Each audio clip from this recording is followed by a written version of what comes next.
Today's tips from Kathleen Black. She is the founder and CEO of Kathleen Black Coaching and Consulting. She's also a motivational speaker, best-selling author. She stays busy.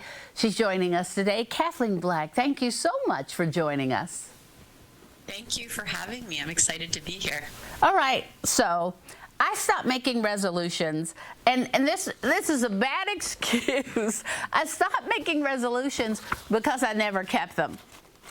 What do you say to that as a coach? Is that just the easy way out since I was being lazy and not keeping them? I just quit.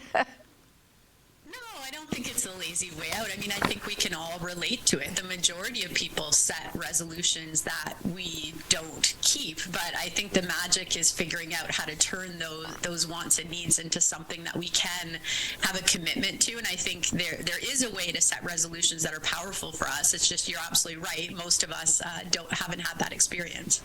So, for keeping those, two-pronged question here. Do you think we should make resolutions? And if we do, how do we stay on that track? How do we stay on that track to keep them? Well, I think we should make commitments. You know, I'm a big believer in a practice called Letter from the Future, where we actually write, a detailed letter to ourselves 1 year from now back to today with everything that's come to pass. Because end of the day, as humans, which we all are, we do things based on what we believe in. So, if we can take a resolution and turn it into something we believe in, something that's deeper, that is a really powerful way to approach resolutions. Our conscious mind is really loud and chatty and tries to tell us things all the time. But the truth is, 90 to 95% of all of our processing actually happens in our subconscious or our unconscious mind. And often we're all guilty of someone saying, hey, what's your resolution this year? And we say, we want to get in better shape, or we want to spend more time with our partner, our spouse, or our children. We want to make more money. But often we're not taking the time to dive a little bit deeper into why we want to do those things and why they're powerful, and really get to that belief and meaning. And when we do that, they can be an extremely powerful exercise for us.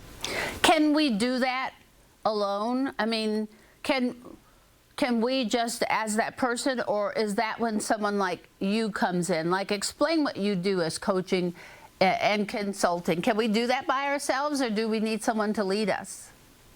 Well, I believe, in my experience, all success and all failure is often community driven. We don't really do anything alone. Community is very, very important. I mean, what we do as a company is we power people up. So sometimes when we can't cross a bridge, or, when I was hiking in Peru this year, I had to cross an open landslide, and that was very scary. And, just truth be told, I wasn't ready to cross that path on my own at that time, nor was I meant to. And luckily I had a Sherpa with me, and I'd like to think in the future it will be easier for me maybe to be in the same situation. But for some of us, we need a little bit of support to figure out how to get a little bit deeper, into our mind, into our hearts, into our subconscious, and figure out what's really important to us this year. And is it easier to accomplish more with help, with community, or with a coach? Yes, absolutely. But once you learn those things, you certainly can do it on your own. Absolutely.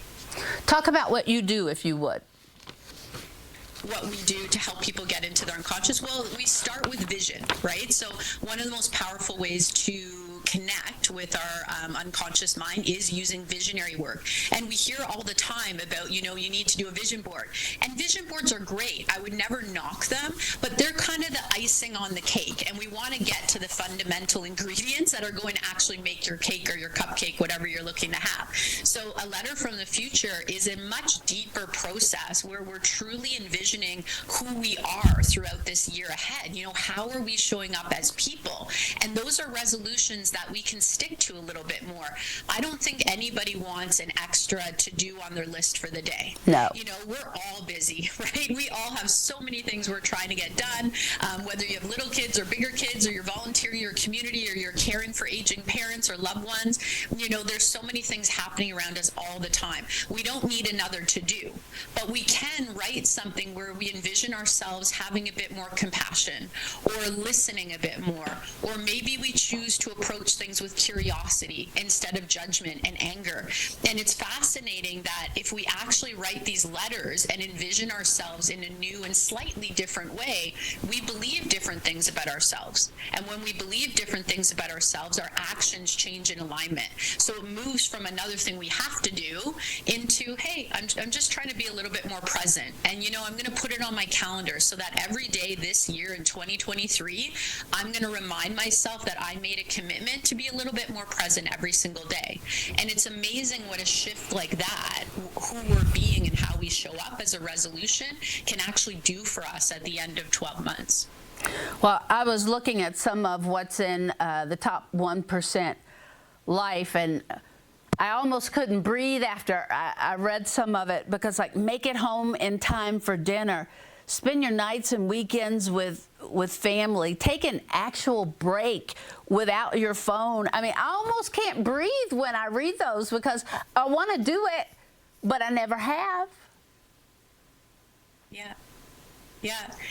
And I'm sure everyone listening feels the same way. We all want to take those breaks. And I think it's getting into how to do that. And again, we act in a way that's in alignment with what we believe. And often, we've programmed ourselves to think that we're going to perform better or get more done if we're in this hustle and we're in this go, go, go.